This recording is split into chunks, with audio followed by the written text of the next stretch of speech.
We brought you when we first started. Indisputable. A cop decides to take his pistol, engage in physical assault against an individual while he is crying. But there's an update to the story. Here's the reminder.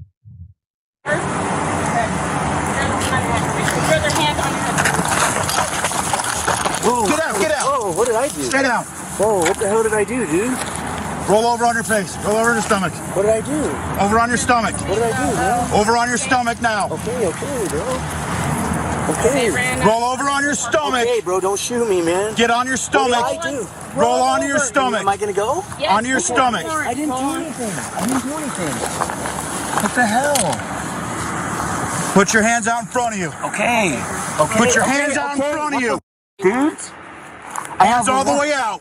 I can't breathe, dude. Hands all the way out in front of you. Okay. I don't have a warrant, bro. Stop I don't have a fighting. warrant.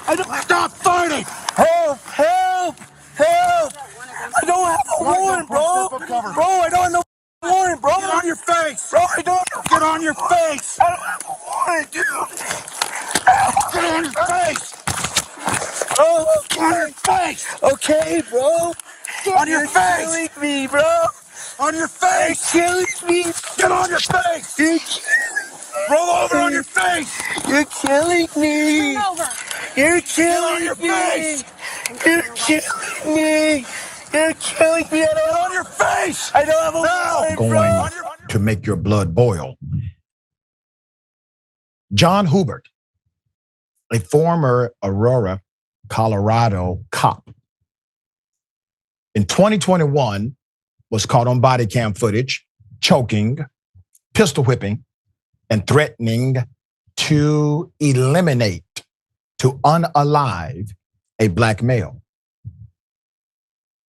He was charged, as he should have been, with crimes, but acquitted of the charges he faced in connection to the incident.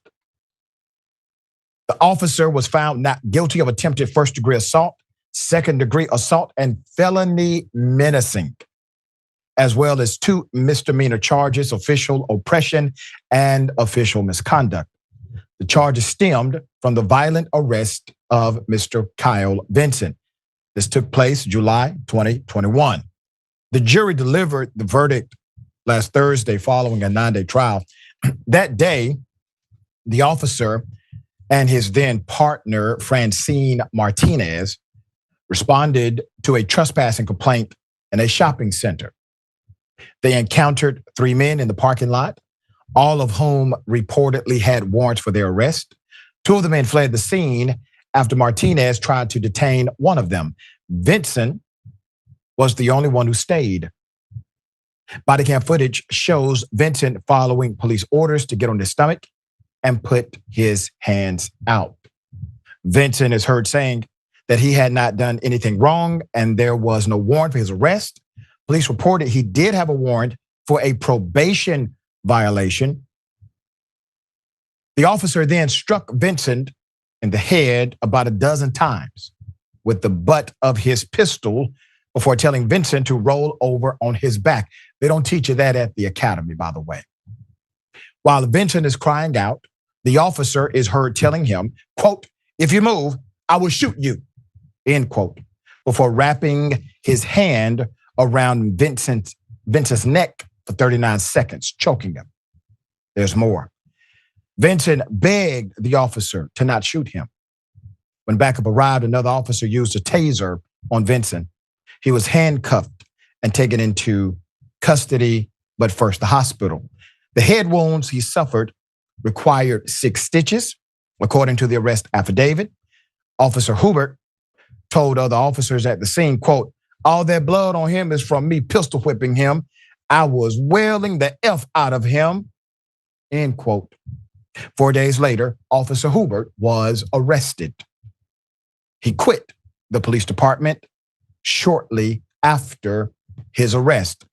So far, what do you see? You have Miss Vanessa Wilson, the then police chief, vowed to try to restore trust, calling the handling of Vincent's arrest a, quote, "very despicable act." Keep up that, chief, for a minute. because the chief did not do the typical game we see chiefs do when they basically become the defense attorney for the accused who happens to wear blue. That is not what this chief did. This chief also did not play the we must all remain neutral until the conclusion of the investigation, because they never do that with anyone else. They say, well, we believe this person did A, B, and C, so we arrested them. This chief said the act was despicable. Last month, it was reported Wilson is suing the city of Aurora, saying she was fired in 2022 because she was a community advocate for minority groups. Her lawsuit includes claims that her other elected leaders and police officers pressured the city to fire her. Isn't that something? You know, what's indicative of her advocate argued in court that the pistol whipping and everything else was completely necessary to subdue Vincent. And the officer had every right to use his gun as a baton after claiming Vincent tried to grab his firearm. The defense showed a still photo from the body cam footage that showed 3 of Vincent's fingers touching Hubert's gun. But Vincent testified that he was never trying to grab it. Prosecutors also denied those claims. So the prosecutor is in agreement. Argued Hubbard had to act quickly to ensure Vincent did not get away after the 2 other men fled. This is a lot of work for a trespass call. He was also unsure if they were armed. You're unsure if anybody's armed, actually. People in the courtroom could be armed, technically. You don't know. That's still not a reason to be a criminal against them. She also claimed that Officer Hubbard did not choke Vincent, saying that his hand was on his neck. But see, he never wrapped his fingers around it. Wait a minute. You want to neck is what she said. Frost told the Denver Gazette that her team, quote, has always known that John Hubbard was innocent. She stated the jury made the verdict based on what we always knew and is thrilled that the officer and his family can now move on. So Vincent said that he initially was not going to testify in court. He told the court he did the best to comply with police officers, noting the deaths of George Floyd and Elijah McClain. Quote, I don't like reliving it a lot. Usually, I feel like people who are in this situation with police brutality are dead. Vincent testified, quote, if someone was even not compliant just a little bit, they could have lost their life. He's serving a prison sentence in connection to a separate case. Here's the DA, John Keltner, said his office was disappointed in the verdict, but that he and his team respect the jury's decision. At this point, what can you do? They did actually launch a real prosecution attempting to bring justice. While Officer Hubert was cleared of wrongdoing, his former partner, Francine Martinez, you got to catch this, was sentenced to 6 months because she was actually found guilty. Now, what was she found guilty of? For failing to intervene. You got to keep this picture up. There's an irony here, is it not?